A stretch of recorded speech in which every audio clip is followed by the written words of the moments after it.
That Tuesday evening, my son called to check in, same as always. I picked up right there in my kitchen, and his voice came through warm and clear on the little Bluetooth speaker he'd set up for me. We said our goodbyes. He hung up, or thought he did. 15 minutes later, I was still standing at that counter, listening to my son and his wife sitting in their car in my own driveway, deciding how much of my life they were going to take. My name is Walter Reese. I'm 68 years old, and I've lived on Maple Ridge Drive in Dayton, Ohio, for almost 40 years. I spent 38 of those years on the floor of a tool and die shop, running the same lathe until my hands knew it better than they knew my own signature. My wife, June, passed 3 years ago. Cancer took her slow, and I sat with her every night until it was over. Since then, I've kept the house the way she liked it. Yellow curtains in the kitchen, her rose bushes out front, Sunday dinner on the table at 5 o'clock sharp, whether anyone shows up or not. Most weeks, my son Kyle shows up. He's 41 now, married to Dana, and they've got 2 kids, Emma and Noah, who still think Grandpa's garage is the most interesting place on earth. I raised that boy mostly on my own those last hard years, after June's chemo took what strength she had left. About a year ago, my hearing started going in my left ear, bad enough that phone calls turned into guesswork. Kyle noticed, and one Sunday he set up a small Bluetooth speaker on my kitchen counter, paired to my phone. "Now you'll actually hear us, Dad," he said. "It was a kind thing to do. I want to say that plainly because it matters later. About 4 months ago, the visits started feeling different. Dana started asking questions she'd never asked before, how much the house was worth, whether I'd thought about options, whether I still needed all this space. I told myself it was just concern. I wanted to believe that. The first real sign came a few weeks earlier, on a Thursday afternoon. Kyle stopped by after work, said he just wanted to catch up, and left a folder on my kitchen table when he went to the bathroom. I wasn't snooping. Straightening things up is just a habit from 40 years married to a tidy woman. But I saw the top page, a brochure, Sunrise Meadows Senior Living. Someone had circled the price of a shared room in blue pen. A couple weeks later, I got a call from my bank, routine, they said, confirming a request to add an authorized user to my checking account. I told them no thank you, I'd handle my own account. When I asked Kyle about it that Sunday, he said Dana must have gotten ahead of things, trying to help me stay organized. I let the conversation go. I didn't know yet that saying no to the easy way was about to push them toward a harder one.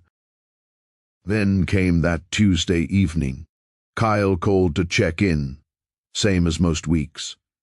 I answered from my kitchen, and his voice came through warm and clear on that little Bluetooth speaker he'd bought me after my hearing started fading. We talked about the weather, Emma's softball game, whether my tomatoes had survived the heat. Nothing unusual. Then we said goodbye, or at least I thought we did. The speaker never went quiet. A few seconds later, I heard a car door slam, then another. Their engines stayed off. They were still sitting in my driveway. Dana sighed. "I swear, every time we leave this place, I feel like we're wasting time." Kyle didn't answer. She kept going. "Look at him, Kyle. He's half deaf already. He still thinks he can live here forever." There was another long silence. Then Kyle finally spoke. "He won't agree to sell." "He doesn't have to agree," Dana replied. "That's the whole point." I felt every muscle in my body lock. She continued, "If we can get 2 doctors to say he's slipping, we petition for diminished capacity. Once that happens, we control everything." Kyle let out a slow breath. "Dana, no," she cut him off. "Listen to me. That house is worth almost $240,000. He's sitting in it alone while we're drowning. We lose our house in 4 months if we don't do something." Still, Kyle never told her to stop. Instead, he asked the question that shattered something inside me. "What if Dad figures out what we're doing?" "He won't." Her voice was calm. "He trusts you too much." My throat tightened. She laughed softly. "And honestly, he's confused half the time anyway. He still thinks he's running that old factory." Kyle gave a nervous chuckle. Not much, just enough. Enough to let me know he wasn't offending me. Dana lowered her voice. "We move him into assisted living. A shared room is enough. He doesn't need this whole house. He doesn't need all that money. He doesn't even drives anymore. He's wasting it. Kyle stayed quiet. Then he said the words I never thought I'd hear from my own son. Maybe it's time somebody else started making decisions for him. I closed my eyes. Dana answered almost immediately. Exactly. And once we're named guardians, we can sell the house. We pay off the business loans. We save our own home. The kids never have to know where the money came from. For a long moment, neither of them spoke.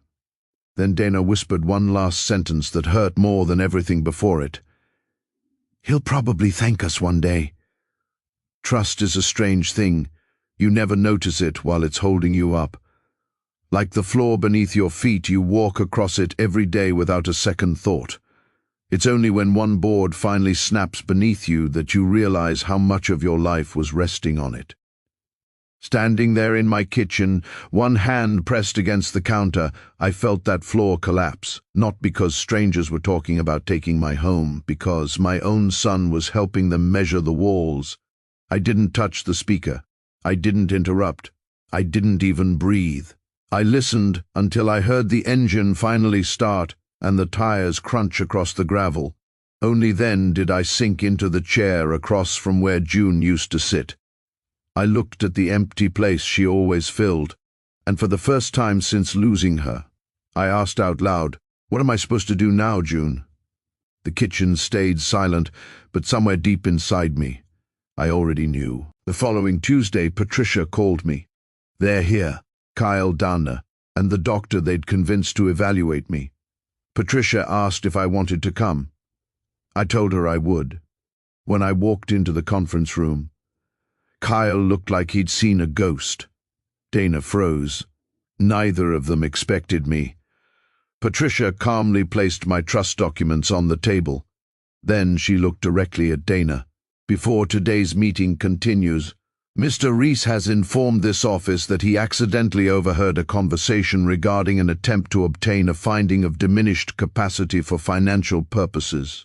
The room went silent. Dana's face drained of color. Kyle couldn't even look at me. Then Patricia slid another folder across the table. Inside were dated notes, copies of my trust, written statements from the trustee, letters already sent to my bank, everything. With the kind of calm only experienced attorneys have. These documents were completed months before your recent conversations. The trust cannot be altered through the process you've discussed. And because Mr. Reese informed us before today's appointment, every action taken from this point forward becomes part of the permanent legal record. No one said a word.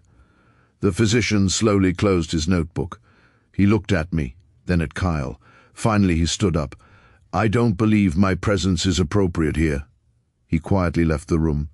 Dana reached for Kyle's hand. He pulled it away. For the first time, they understood. Their plan hadn't failed because I was smarter. It failed because I'd trusted my wife enough to keep one promise years before. Dana finally whispered, I'm sorry. Patricia looked at her. This meeting is over. They walked out together, past the receptionist, past two elderly couples waiting for their own appointments, past Frank, the trustee, who had just arrived for the scheduled review. No one raised their voice. No one mocked them. But every step through that waiting room felt heavier than the last. That kind of silence has a way of becoming its own punishment. A week later, Kyle knocked on my front door. This time, he came alone. No paperwork, no plan, no excuses, only tears. He admitted everything. The business had failed. The bank was preparing foreclosure papers.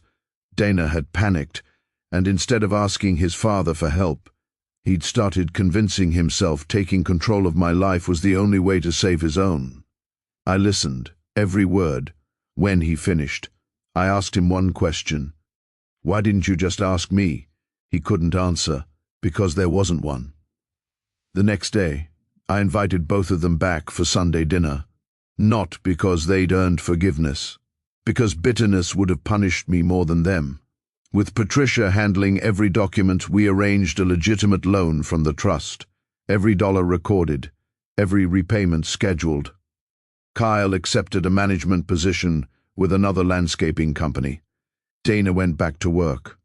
They kept their home, but they never again asked about my finances, and they never again mistook my kindness for weakness.